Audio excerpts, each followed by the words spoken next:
Welcome to Kenton Teaches. Enjoy the video. In this video, I will show how to remove Toyota Camry windshield wipers. First, lift the wiper arm gently away from the windshield until it locks into its upright position. Next, find the small tab or button where the wiper blade connects to the arm. Press this tab firmly and then slide the entire wiper blade assembly straight off the arm. Be careful not to let the arm snap back down onto the glass. Once the tab is pressed, you might need to gently wiggle the blade to help it release from the hook on the wiper arm. Some blades slide off easily, while others require a bit more persuasion.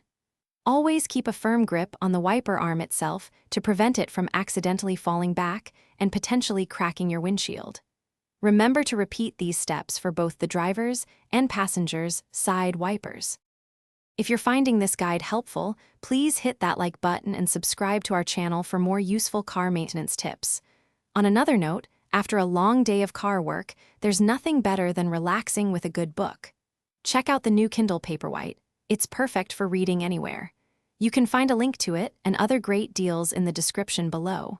Now, let's get back to the video. Before you begin, it's a great idea to place a thick towel or blanket on your windshield directly under the wiper arms. This provides a cushion if an arm accidentally falls. Also, pay close attention to how the old blade is oriented on the arm. This will make installing the new one much easier. Finally, take a moment to check the wiper arm for any corrosion or bends. Thanks for watching. Please subscribe if this video was helpful.